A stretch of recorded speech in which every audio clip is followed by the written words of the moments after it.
Alasan dibangunnya adanya modeling kepiting ini, pertamanya banyak aspek yang harus didukung.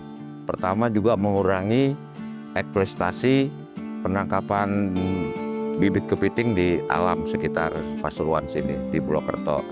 Kedua, kita bisa memantau atau mengakomodir bibit-bibit atau jenis-jenis kepiting yang lain. Jadi kita spesifikasikan khusus seperti di sini modeling kan kita hanya khusus bikin untuk kepiting bako yang memang notabene di sini punya nilai ekonomis tinggi dan sudah menjadi kearifan lokal untuk budidaya itu.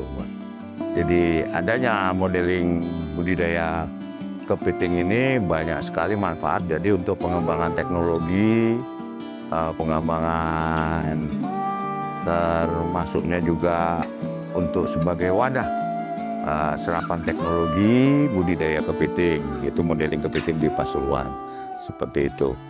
Jadi memang ini sudah direncanakan jauh-jauh hari sebelumnya, adanya modeling kepiting itu sebagai aspek-aspek yang terkait saya sebutkan tadi itu. Jadi produksivitas dari petambak sendiri ini bisa terakomodir dengan adanya modeling kepiting ini. Jadi mereka juga bisa mengadopsi kegiatan atau teknikal budidaya kepiting yang ada di kami. Kedua, beliau juga bisa mengadopsi untuk kebutuhan bibit atau kebutuhan lain untuk persiapan tambak mereka di para pembudidaya ini. Tuh, artinya apa? Para pembudidaya ini bisa mencurahkan terkait dengan permasalahan-permasalahan yang ada di lapangan, terutama di petani kepiting atau petambak kepiting itu.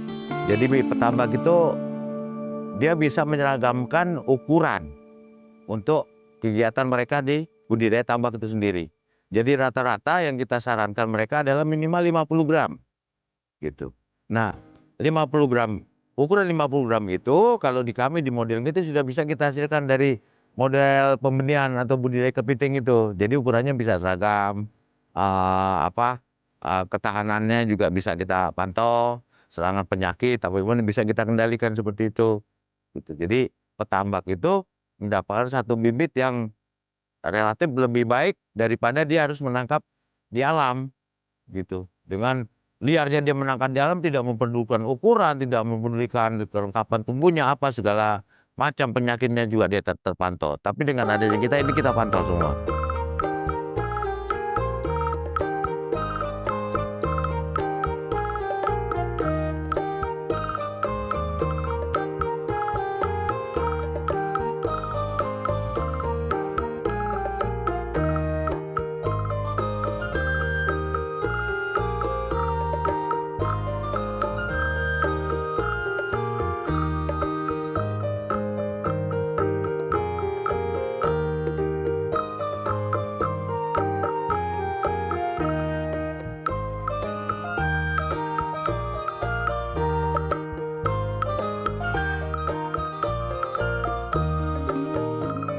Kalau 50 gram itu kalau urusan kanibal, masalah kanibal itu tergantung dari teknik pemeliharaan kita aja sih.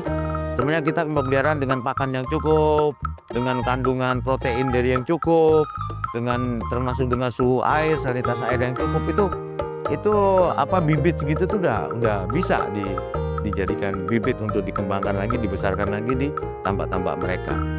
Kalau ukuran itu dari krablet ya, itu sebenarnya namanya kroyo itu. Kalau sudah ukuran dia dari krablet, ukuran 0,3 mili ya, sampai dia ukuran 2 atau 3 senti itu masih krablet. Tapi itu bobotnya itu paling 10 sampai 15 gram. Kalau dia sudah mencapai 50 gram itu dinamakan kroyo. Kalau di modeling ini kita produksi krablet. Cuma saat sekarang ini karena tergantung sapras kita masih belum mencukupi untuk pembenihannya, sementara kita hanya bisa melakukan pendederan krablet yang benihnya itu datang dari saudara tua kita di Jepara, BPBAP Jepara. Jadi BPBAP Jepara itu sudah berhasil. Dia membenihkan mulai dari calon induk sampai dia pemijahan, sampai dia menetas menjadi nopli, sampai pemeliharaan krablet. Mereka sudah berhasil dan inilah bentuk pengembangan teknis itu. Kita diberikan satu kepercayaan, ini kamu coba dulu krablet produk dari kita. Dan ternyata alhamdulillah krablet dari Jepara mulai dari ukuran 0,3 mili kita besarkan menjadi sampai 50 gram dan akan menjadi bibit-bibit kata benih kami di modeling kepiting ini, dan akan kita besarkan, kita budidayakan lagi di petakan-petakan tambak.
Sampai dengan kroyok kita butuh waktu sekitar 30 hari.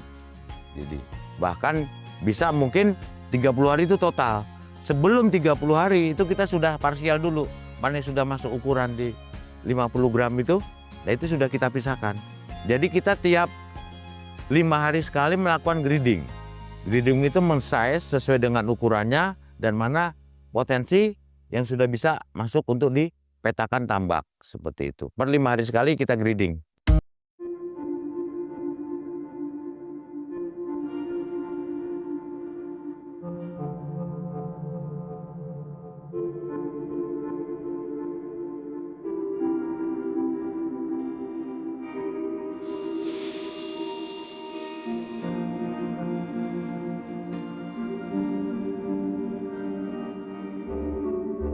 Dari modeling ini, dari yang sudah kita lakukan itu, produksi kroyo itu 1 bulan kita bisa mencapai yang ukuran tebar ya 50 gram itu bisa 500 sampai 700 ekor per bulan.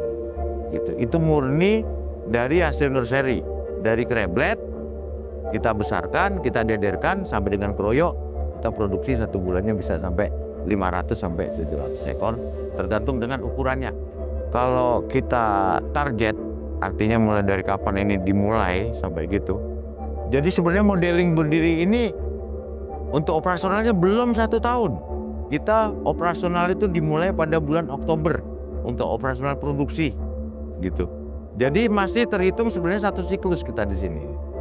1 siklus sudah kita tebar, dan itu dulu sebagian itu kita menemukan bibit alam yang kita seleksi, kita sortir, kita lihat kualitasnya, kita pilih dia keseragamannya, ukurannya, itu kita menggunakan 50% bibit dari alam, dari sekitar lokasi di sini kita gunakan itu. Adapun kalau kita penggunaan bibit dari hatchery, dari Jepara, itu dimulai sekitar mulai bulan Desember. Jadi dari kita penebaran itu selama kurang lebih 8 bulan, sebenarnya kita sudah ada hasil nih. Dari yang kita tebar pertama di petak D, petak E, petak C, itu adalah hasil dari bibit alam, gitu. Sedangkan dari bibit nursery ya, dari pembenihan itu kita tebar, sudah kita jawabkan di petak A, petak B, blok A, blok B, sampai dengan blok C sebagian. itu bisa dilihat tadi dari hasil panen di blok A ya, blok B. Itu adalah hasil murni dari pembenihan. Yang awal bibitnya Megalopak rebletnya dari Jepara, kita dederkan dulu di sini, baru kita tebar dia di blok A dan B. Rata-rata selama kurun waktu hampir awal panen itu ini 4 bulan kita sudah bisa dengan cara memintur itu dan menyuluh. Jadi memang kalau kepiting ini tidak bisa dipanen langsung total semua seperti udang, tidak bisa, Mbak. Jadi sampai berapapun waktu lamanya itu masih ada aja deh tuh. Karena misalnya dulu kita belum tahu ya, kita pikir seperti dengan krustase lain seperti udang, seperti lobster gitu. Ini kita total pengeringan seperti tadi itu. Itu ada kepitingnya, tapi tidak banyak. Tapi begitu kita isi air lagi, 2 hari kemudian kepiting itu pada naik malam-malam. Itulah makanya kita ambil pamannya dengan cara metode menyuluh itu. Ini juga kata-kata suluh itu mereka orang-orang sini yang bilang, oh malam itu disuluh Pak, diambilin. Dan itu jadi parsial terus tiap hari gitu. Dan kalau siang kita lakukan dengan metode pintur. Nah, pintur ini lebih selektif, Mbak. Begitu kita masukkan pintur, ada umpan pakannya, itu 15 menit atau bahkan 10 sampai 15 menit harus kita kontrol. Karena kalau kita lengah, lebih dari 15 menit kita kontrol, dia akan menggigit jaring-jaringnya dan akan lepas lagi. Jadi harus timingnya terus tepat memang. Jadi 10 sampai 15 menit itu kita kontrol, kita angkat. Setelah kita angkat, baru kita kelompokkan lagi, kita masuk di tempat karantina di nursery. Baru nanti di situ akan diseleksi. Apakah bibit ini bisa masuk untuk dijual, dikonsumsi, atau bisa masuk untuk dikrebok, atau karena ukurannya masih di 150 gram atau di bawah 200 ya, itu kita masukkan ke krebok sebagai produk kepiting soka nanti, molting gitu. Dan yang masih kopong, wah ini ternyata kita tangkapnya masih kopong nih, masih belum gemuk ya berarti. Kita masukkan lagi ke kelompoknya di petak A4, itu masuk di dalam hafa. Nah di situ kita rawat secara intensif, kita beri pakan secara intensif supaya dia cepat gemuk. Itu satu. Kedua nanti pemanennya lebih mudah gitu karena udah di dalam hafa gitu, tidak liar dalam satu petakan 2000 meter atau 5000 meter kita harus mencari itu, tidak seperti. Jadi ini teknik-teknik alam gini Mbak yang kita masih belajar, kita masih mencari metode, solusi apa yang untuk bisa lebih efektif, efisien cara pemanenan ini untuk budidaya ini Mbak.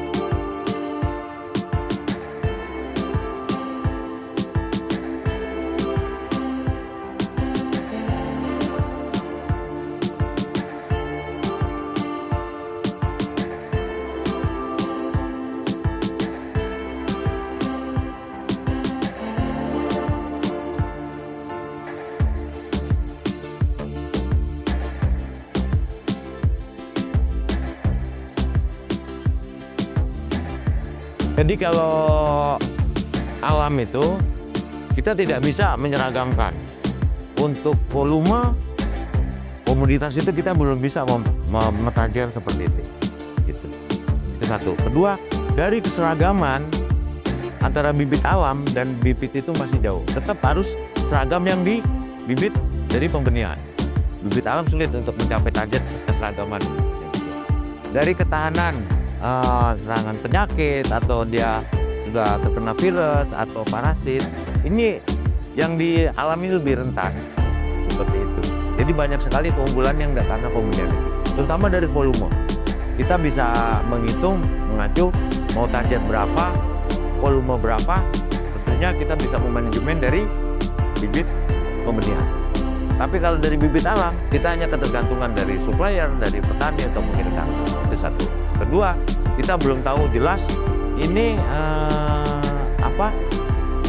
sumber ini bibit dari mana, gitu ya. Keberadaan bibitnya dari mana? Karena tentunya kita masuk lewat supplier. Kalau dalam 1-2 ekor kita tidak mungkin. Kita harus dikumpulkan dulu banyak, baru mereka bisa masuk ke kita. Itu pun juga kalau toh kita harus masukin bibit dari alam, itu kita melakukan seleksi yang ketat. Baik ukuran, baik kualitas, baik kesehatannya, baik kelengkapannya, warna tubuhnya, gitu. Itu perbedaan antara yang bibit dari pembenihan dengan yang dari alam. kecepatan pertumbuhannya kalau kita lihat lebih dominan, dia lebih cepat yang dari pembenihan. Karena mereka apa? Sejarahnya dia sudah dari awal sudah terakomodir, sudah terpantau terus kehidupan manajemen airnya, manajemen kualitas bibitnya, pakannya sudah gitu. Tapi kalau dari alam ini cenderung kita kadang stagnan gitu. Karena besarannya kita tidak tahu, banyak pengaruh alam yang menentukan. Begitu kita lokalisasi di tambak ini banyak sekali perubahan-perubahan juga. Itu banyak yang kakinya pada putus, pada itu karena mungkin dulu proses penangkapannya gitu. Proses penangkapannya di alam ini baru masuk ke kita kan itu tadi yang katakan kita nggak tahu ini hasil dari mana, sejarahnya seperti apa bibit-bibit itu. Jadi tips untuk budidaya kepiting di tambak, pertama kita harus lihat dulu potensi daerah sini gitu. Potensi daerah sini ada pendekatannya tidak dia dengan kepiting alam gitu. Kedua, kita harus melihat tanah hijau, tekstur tanahnya berlumpur di sini seperti itu. Ketiga, manajemen kualitas air yang penting di sini. Sumber air kita harus tercukupi, baik itu sumber air tawar maupun sumber air laut. Karena kepiting ini kadang dia bisa di salinitas rendah, bisa di salinitas sedang saja.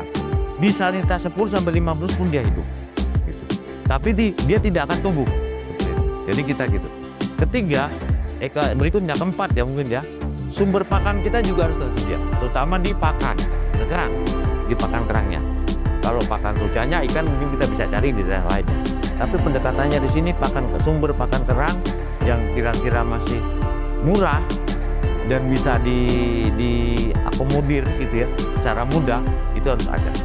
Jadi tadi itu lokasi, keberadaannya, terus tekstur tanahnya, sumber pakannya, sama ketersediaan kualitas airnya. Itu harus ada air tawar, air laut gitu. Sama manajemen SDM di sini. Pertama kan kita mengacu sama output dari produk kita ini adalah kepiting soka dengan menggunakan fasilitas crab box. Jadi kalau kepiting masih di ukuran 100 sampai 150 itu potensi dia untuk molting, untuk ganti kulit itu masih lebih tinggi, Mbak. Gitu. Ya utama dengan pemacu vitamin, dengan pola pakan, manajemen, dengan kualitas air yang kita punya manajemen air di sini, Mbak. Gitu. Jadi kalau yang di 200 gram itu rata-rata sudah dia produk konsumsi sebenarnya. Produk konsumsi untuk di resto atau di pabrik atau di pakan olahan seperti itu. Itu memang kita buat, kan pertumbuhan kepiting ini nggak selalu rata, Pak. Ada yang 200, ada yang 150, bahkan ada yang 100 gitu. Ya itu kita size, namanya kita size tuh. Makanya begitu kita dapat hasil tangkapan itu, kita masukkan semua dulu ke nursery. Kita kelompok-kelompokkan di situ. Jadi nanti yang 200 gram up itu untuk konsumsi bisa langsung dijual, tapi dengan catatan yang sudah isi, gemuk. Yang masih kosong, kita balikin lagi ke hapa. Nah, untuk soka, ukuran yang 150 sampai di bawah 200, itu kita kelompokkan masuk di crab box.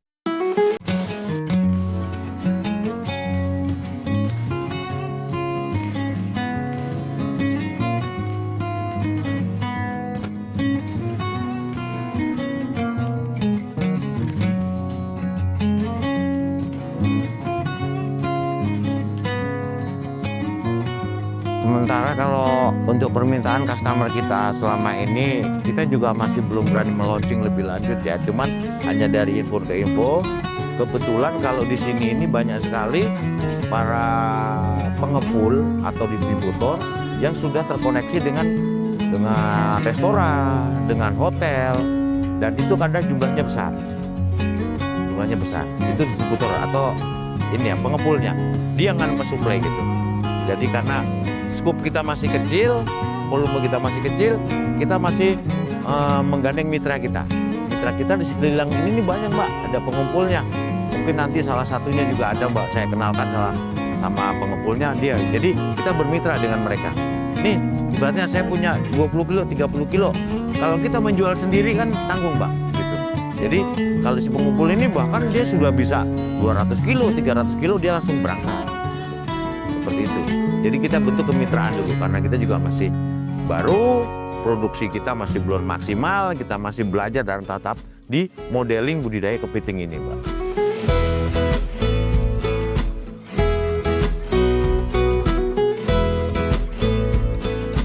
Saya mengambil kepiting yang ukuran 80 sampai 100 gram untuk kebutuhan pengiriman ke hotel. Karena permintaan yang di hotel harus ukuran sama, 100 sampai 80 gram itu. Kalau kepiting dari modeling ini, itu kualitasnya lebih terjamin. Soalnya sebelum itu saya mengambil ke lokalan, jadi ukuran tidak sama karena kebutuhan sudah tidak ada lagi yang bisa dipakai, ya terpaksa pakai dari luar.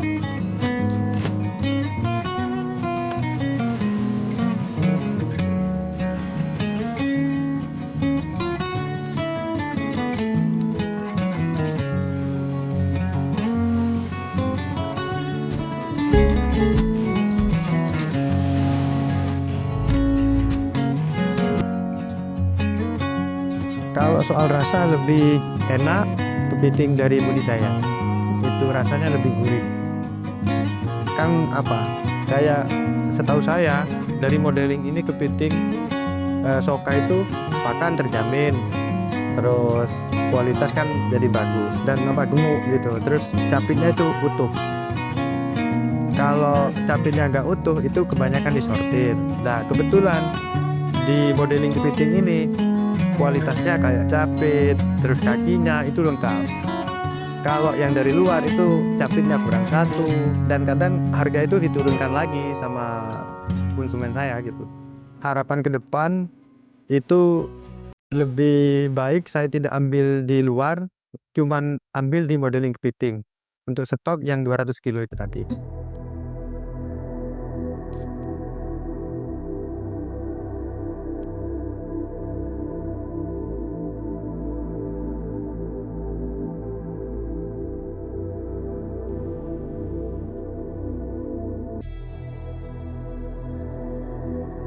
Jadi modeling kepiting ini dibangun di instalasi kami yang ada di Pasuruan, karena memang selain di tempat itu lahannya juga luas, kurang lebih ada 30 hektar secara total ya.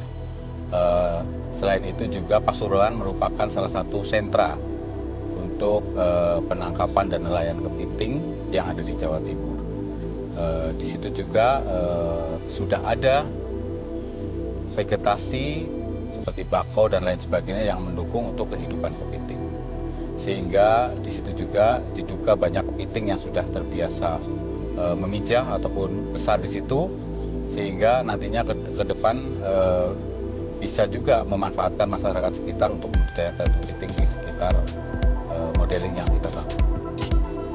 Inovasi yang telah kita lakukan tentunya berdasarkan hasil riset yang sudah dilakukan sebelumnya, baik oleh instansi pemerintah, oleh peneliti, oleh perekayasa, kita kembangkan di situ.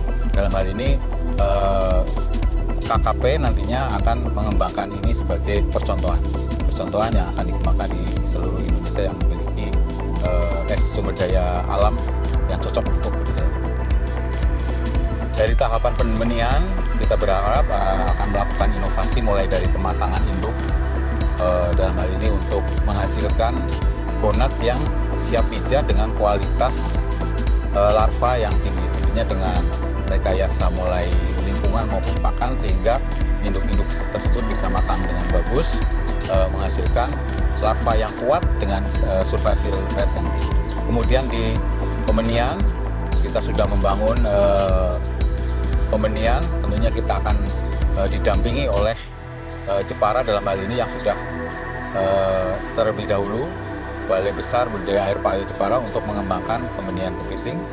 Di situ kita akan membangun hatchery yang layak untuk menghasilkan crablet. Tentunya tidak hanya berhenti di crablet ini nantinya kita akan buat sistem nursery untuk menghasilkan ukuran yang lebih besar yang siap ditebar di tambak, yaitu dalam bentuk froyo, yaitu 3 cm ke atas ya. Sehingga di masing-masing tahap sampai pembesaran nantinya yang akan kita harapkan di tambak, kita bisa menghasilkan survival rate yang tinggi. Untuk pembesaran, tentunya kita sudah menyiapkan tambak-tambak dengan rekayasa, kita siapkan shading dan shelter, juga nanti kita akan modifikasi. Kita harapkan ke depan supaya salah satu permasalahan kepiting di tambak adalah pemanenannya yang susah. Jadi ke depan kita akan rekayasa bagaimana membuat sistem budidaya pembesaran kepiting dengan pemanenan yang lebih mudah sehingga kita dapatkan panen yang memuaskan. Target ke depan untuk memenuhi produksi benih kepiting, tentunya kita akan menargetkan paling tidak modeling ini sudah bisa menggunakan kepiting secara total dari budidaya. Untuk saat ini kita masih menargetkan 60% ya dari budidaya. Ke depan kita harapkan 100% modeling kita yang totalnya ada tambaknya sekitar 19 sampai 20 hektar itu mendapatkan benih dari hasil budidaya kita sendiri. Jadi di bidang pembenihan tentunya kita sedang membangun hatchery baik yang dekat dengan tempat pembesaran kita di Pasuruan ataupun di Situbondo di hatchery kita. Jadi kita harapkan juga apabila kita sudah berhasil untuk memenuhi kebutuhan internal, kita juga akan mengembangkan dan memasarkannya benih kepiting dalam hal ini dalam bentuk krablet ataupun kloyo untuk memenuhi kebutuhan masyarakat. Tentunya ini merupakan langkah awal dan kita ke depan kita harapkan modeling ini akan menjadi pusat referensi kepiting yang terbesar di Indonesia.